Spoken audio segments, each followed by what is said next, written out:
Hi guys! So for today's video nga ay meron naman tayong negosyo ideas na pwede nating pagkakitaan. Dahil alam kong ito na nga yung hinihintay nyo kung paano ba natin mape-perfect ang mango graham shake na pwede nating mabenta. Lalo na madami akong nababasa sa ating group page kung ano nga ba ang the best na blender ang pwede sa pang negosyo. Eto na nga guys ang may re-recommend kong heavy duty blender na pwede sa lahat. Lalo na kung business minded ka din kagaya ko at sa mga gusto din mag-umpisa magnegosyo, lalo na ngayon na tag-init talaga dito sa Pilipinas. Nasa 2.5 liters nga ang capacity nito at merong high speed na hanggang 15 ang speed control. Kaya naman pwede ka talaga dito makapag-blend ng kahit ano dahil makikita nyo naman na sobrang sharp talaga ng blades niya. Na kahit malalaking yelo nga dito ay kaya niyang mapino. Kaya di talaga kayo magsisisi sa quality ng blender na to dahil easy to use at the same time maganda ang pagkakagawa niya dahil sa heavy duty nga ito. At karamihan din sa mga nagnenegosyo ay ito talaga yung mga ginagamit nila. Tapos din nyo pa nga akalain na mura ko lang to nabili kaya pwede nyo to i-check out sa ating yellow basket sa ating TikTok or ilalagay ko na lang yung link sa ating comment section para pwede na kayo makapagnegosyo kahit nasa bahay ka lang. So ito na nga guys ang technique para sa ating overload mango graham shake na pwedeng pang negosyo. Lalo na ang gusto natin sa shake ay yung di gaano kabilis matunaw. Kaya bali may nakaredy na pala ako dito na ice crush at pinuno ko lang sa ating 22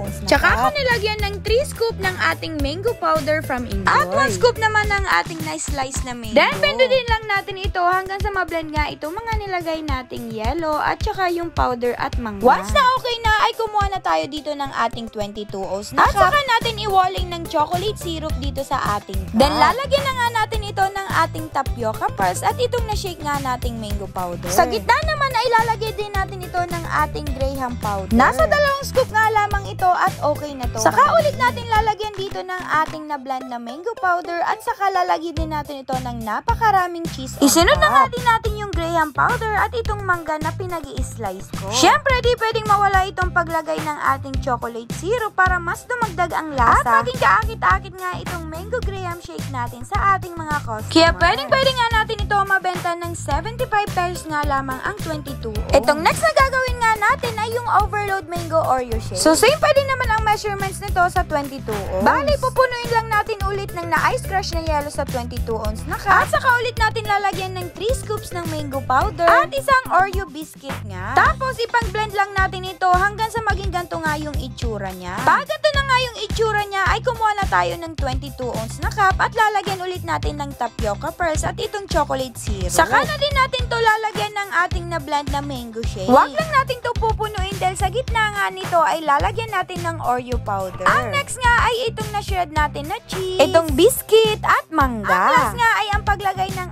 ating chocolate syrup. Oh, diba? Kahit nasa video pa nga lang talaga ay nakakatakam na nga itong ginawa natin. Kaya naman kung nagbabalak nga kayo magnegosyo ng ating overload mango graham shake at overload mango Oreo shake, ay pwede na nga kayo makapag-start magnegosyo nito. Lalo na't marami talaga din ang nagkakagusto nito, lalo na ngayong summer ay swak nakikita ka talaga basta tiyagaan lang natin ang pagbebenta. Kaya yun lang guys. Thank you for watching. Bye-bye!